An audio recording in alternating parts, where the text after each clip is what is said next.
Hello students, good morning everyone. How are you? I am absolutely fine here and hope to see you at your home. Students, it's chemistry for 11th class. And today, students, we will talking about a unique topic that is law of Le Chatelier. कल की class में हमने पढ़ा था law of mass action, relationship between KP and KC, ठीक है, और equilibrium constant, ये सब हम कल अच्छे से पढ़ चुके हैं। और आज हम बात करेंगे लॉ ऑफ ले चैटेलियर प्रिंसिपल की। लॉ ऑफ ले चैटेलियर, देखिए ये जो लॉ है एक फ्रेंच साइंटिस्ट ने ये प्रपोज्ड किया था, नाम ले चैटेलियर, ठीक है, लॉ ले चैटेलियर। हिंदी में इसको लासा तेलिए भी कह देते हैं, but this the actual name ले चैटेलियर। इनके अकॉर्डिंग ये क्या बताना चाहते हैं, क्या बताना इन्होंने चाहा, किसी भी केमिकल रिएक्शन के अंदर ये बताना चाहते थे कि जब कोई भी जो सिस्टम होता है इक्विलिब्रियम में और जब उसको चेंज किया जाता है विद टेम्परेचर, प्रेशर और कंसंट्रेशन के बिहाफ पर, कोई भी सिस्टम होता है और वो जब इक्विलिब्रियम में होता है और उस पर जब चेंज किया जाता है टेम्परेचर, प्रेशर ऑफ कंसंट्रेशन का, टेम्परेचर, प्रेशर एंड कंसंट्रेशन का, तो इक्विलिब्रियम उस डायरेक्शन में शिफ्ट हो जाती है, इक्विलिब्रियम उस डायरेक्शन में शिफ्ट हो जाती है जिसमें वो किए गए जो चेंज होता है, जो चेंज किया है हमने टेम्परेचर, प्रेशर और कंसंट्रेशन का, जिसमें किए गए टेम्परेचर का इफ़ेक्ट दूर होता है। कैसे डिफाइन आप इसको कर सकते हैं? If A system in equilibrium, if a system in equilibrium is change or is subjected to a change with temperature, pressure and concentration, then the equilibrium will shift in a direction that tends to undo the change imposed। ये इसकी definition है। मैं फिर से बता रहा हूँ, जब कोई सिस्टम और वो इक्विलिब्रियम में होता है और जब उस पर चेंज किया जाता है टेम्परेचर का, प्रेशर का और कंसंट्रेशन का, तो इक्विलिब्रियम उस डायरेक्शन में शिफ्ट हो जाती है जिस ओर किए गए चेंज का जो इफ़ेक्ट है वो रिमूव होता है। If A system in equilibrium is subjected to a change of temperature, pressure and concentration, then the equilibrium will shift in a direction that tends to undo the effect of change imposed। इस law को हम law of ले चैटेलियर के नाम से जानते हैं।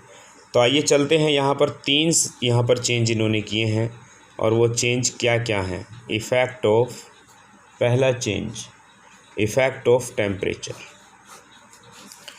तो अकॉर्डिंग टू लॉ ऑफ ले चैटेलियर ये बता रहे हैं कि if temperature is increase during the equilibrium, अगर इक्विलिब्रियम के दौरान अगर टेम्परेचर बढ़ता है, ध्यान से समझने की ज़रूरत है, तो equilibrium will shift in that direction. अगर टेम्परेचर अगर इंक्रीज़ होता है, तो अगर टेम्परेचर इंक्रीज़ होता है तो इक्विलिब्रियम उस डायरेक्शन में शिफ्ट हो जाएगी जिस ओर हीट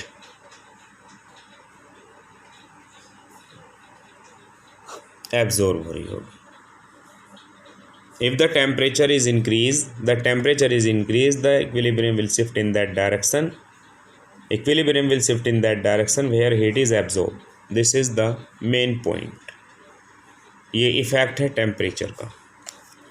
एग्जाम्पल के तौर पर मैं आपको बताता हूँ, कार्बन को अगर आप हीट करो और ये बनो CO2 बनेगा, C+O2 की रिएक्शन से, ठीक है, और आपने इसको जलाने के लिए हीट दी है कार्बन को, तो यहाँ आपने क्या देखा कि ये जो हीट आपने दी है ये हीट एब्जॉर्ब हो रही है, तो इक्विलिब्रियम कार्बन की डायरेक्शन में शिफ्ट हो जाएगा और इसका अमाउंट कम बनेगा। ये बात ध्यान रखना कि जो सब्सटेंस जिस तरफ भी इक्विलिब्रियम जो है शिफ्ट हो जाएगी, वो सब्सटेंस का अमाउंट ज़्यादा बनेगा।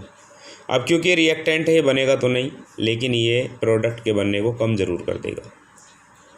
तो equilibrium when the temperature increase then the equilibrium will shift in that direction where the heat is absorb, जहाँ पर हीट एब्जॉर्ब होती है। हीट इधर एब्जॉर्ब हो रही है तो इक्विलिब्रियम इस तरफ ही शिफ्ट हो जाएगी। That's number 2।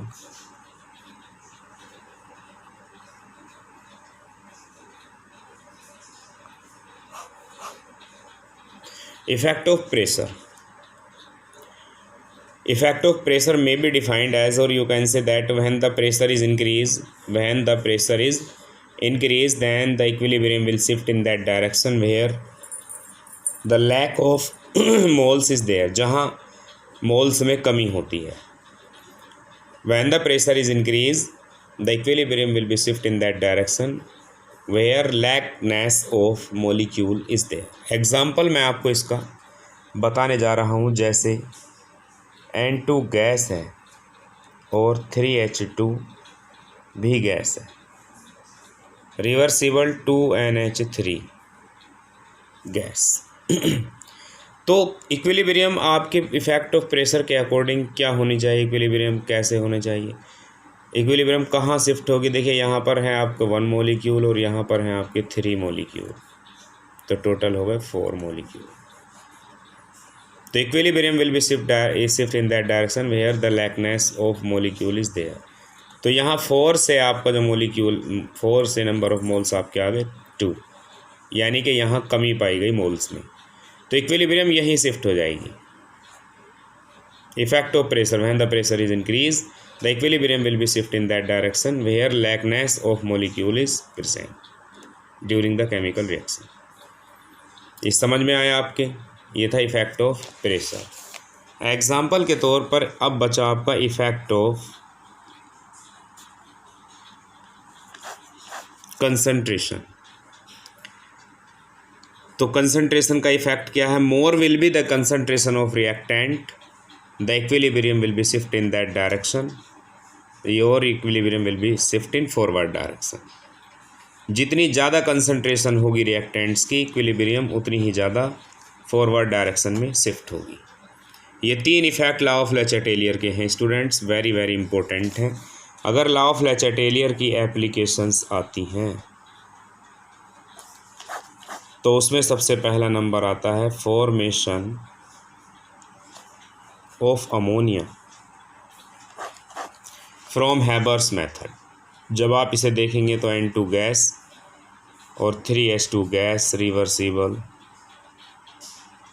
2NH3 भी हो गया गैस, और इस रिएक्शन में delta H is equal to निकल गई -22.4 किलो जूल एनर्जी. तो डेल्टा H क्या बता रहा है कि ये जो केमिकल इक्वेशन है एक एक्सोथर्मिक रिएक्शन है, क्योंकि यहाँ से हीट इवॉल्व हो रही है. ये माइनस का साइन बता रहा है कि हीट इवॉल्व हो रही है.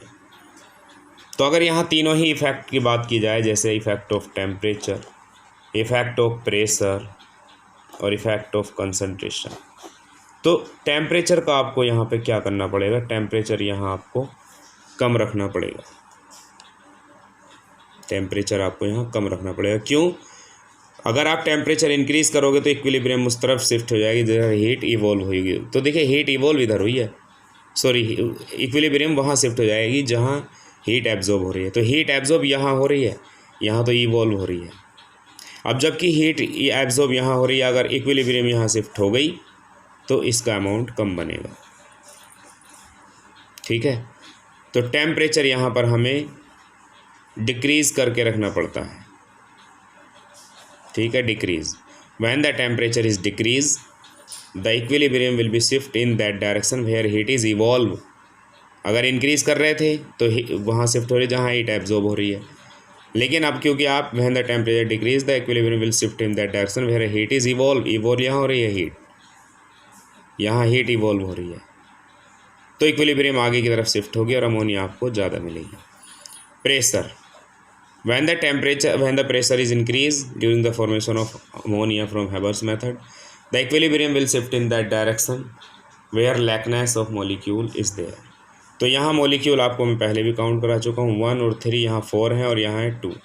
तो मॉलिक्यूल में कमी हो गई तो इक्विलिब्रियम इधर ही शिफ्ट होगी और अमोनिया का अमाउंट ज़्यादा आपका बनेगा. इनकी कंसंट्रेशन देख सकते हैं आप, ज़्यादा से ज़्यादा बढ़ाने की कोशिश की गई है, इसलिए इक्विलिब्रियम आगे ही शिफ्ट होगी. तो ये इसके एप्लीकेशंस हैं स्टूडेंट्स. कोई भी क्वेश्चन आपको इफेक्ट ऑफ टेम्परेचर, प्रेशर और कंसंट्रेशन का आ सकता है और वो उसका आंसर आपको लॉ ऑफ ले चैटेलियर के बेस पर देना होगा. Okay students, thank you and have a nice day. Good morning students. Okay.